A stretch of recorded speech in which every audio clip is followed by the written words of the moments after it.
As discussions about the audit gained momentum, there was a noticeable shift in tone among board members and residents alike.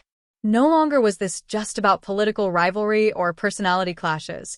It became a matter of restoring trust. For years, community members have questioned how public funds were allocated, especially as basic services deteriorated and large expenditures went unexplained. The audit, in many ways, represents a reset button, an opportunity to assess damage, assign accountability, and rebuild with integrity. Trustee Belcher's proposal wasn't met with resistance this time. Instead, several other trustees voiced support, citing not just the need for transparency, but for justice. If mismanagement or misconduct occurred, people deserve to know, and those responsible should face consequences. It's not about revenge. It's about ensuring that no one in Dalton's future administration can operate without oversight again. One trustee pointed out how vendor contracts were awarded with little to no competitive bidding process, while others raised concerns about inflated invoices and lack of documentation. There was even mention of shadow consulting fees, payments made to firms whose purpose and deliverables remain unclear. It's these gray areas the forensic audit is expected to illuminate.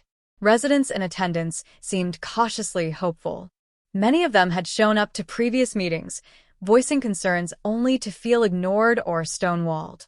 But this meeting felt different. With Henyard absent and the remaining board members seemingly unified for once, there was a sense that action, not just talk, was finally taking place. Meanwhile, the village's day-to-day operations are slowly shifting back toward functionality. Village staff, who often found themselves caught between conflicting directives or fearful of retaliation, are reportedly beginning to operate with a renewed sense of stability. The goal, according to House and supportive trustees, is to professionalize the administration, establish clear protocols, prioritize resident services, and eliminate the culture of intimidation that had taken root. Another key topic raised during the meeting was the village's long-overdue infrastructure plan. For years, critical projects, road repairs, water line upgrades, community center renovations, were either delayed or abandoned. Now, with the board actively stepping in, there's a renewed push to secure state and federal funding and begin addressing these long-neglected needs. In short, Dalton may finally be entering a new era, not one dominated by political theater or personal grudges, but by accountability and reconstruction. There's still a long road ahead. The audit results may take months, and some wounds in the community will take time to heal.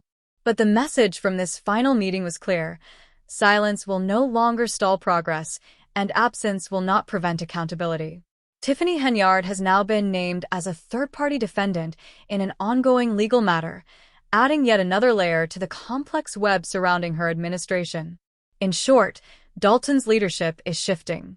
The board is clearly trying to move the village forward, addressing old wounds, unlocking stalled businesses, and pushing for financial accountability. Whether or not Henyard chooses to make a last-minute reappearance, the village seems ready to turn the page. The Metric Media v. Dalton lawsuit resurfaced at the latest village board meeting when attorney Michael McGrath brought it up once again. At this point, Henyard is starting to look like the Michael Jordan of lawsuits, stacking them up like championship rings. This particular case is a defamation suit filed by Metric Media, a major Chicago-based news network that operates thousands of local news sites nationwide, including South Cook News and East Central Reporter. The board's motion to officially name Henyard as a third-party defendant sends a clear message. They believe she played a direct role in triggering this legal mess. If the lawsuit moves forward, the trustees want the court to evaluate her part in the controversy. Allegedly, Henyard used official village resources or made public statements that sparked the legal action.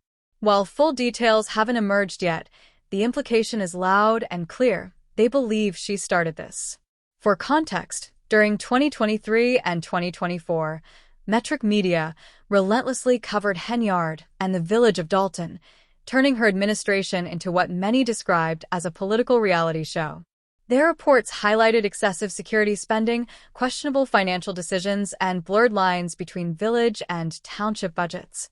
One widely shared article alleged that Henyard spent over $1 million in just 4 years on personal security, portraying her as both mayor and first lady at once. Another accused her of misusing a township credit card and concealing receipts, and it wasn't just Metric Media. Watchdog groups and major outlets like Fox 32, the Chicago Tribune, and Edgar County Watchdogs also investigated the chaos. YouTube commentators and local voices joined in, amplifying the scrutiny around Dalton's unraveling leadership.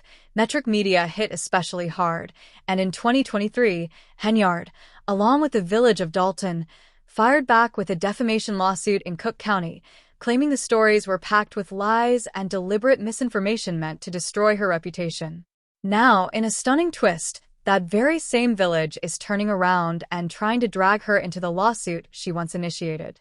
If the court agrees, Henyard could soon find herself on the defensive, sitting on the opposite side of the table, right alongside the media company she tried to sue. Henyard has long argued that the media's reports were not just biased opinions or political hit jobs. She called them outright lies, motivated by character assassination. But Metric Media has consistently responded. We have the receipts. Their stories were backed by FOIA requests, financial documents, and insider testimony. And they weren't alone. Other news outlets independently confirmed much of the reporting. In the United States, public officials like Henyard face a high bar when suing for defamation. To win, they must prove actual malice, that the media knowingly lied or showed reckless disregard for the truth. That's a steep legal hurdle. It's likely that Metric Media filed an anti-slap motion, arguing the lawsuit is an attempt to silence the press. If the court sides with them, not only could Henyard lose the case, but Dalton might also be on the hook for Metric Media's legal fees, a double blow for a village already reeling. Newly installed Mayor Jason House has made his stance clear. If Henyard created this mess, she should be held accountable. That's why the village filed to name her as a third-party defendant. The case is still pending in Cook County Court, with no trial date or final ruling yet. Meanwhile, as Henyard quietly wraps up her term, the new board continues trying to clean up the wreckage, overriding vetoes, approving backlogged licenses, and restoring order to village governance. Henyard hasn't issued any formal statement about the latest legal twist, but she did post a cryptic message on Facebook.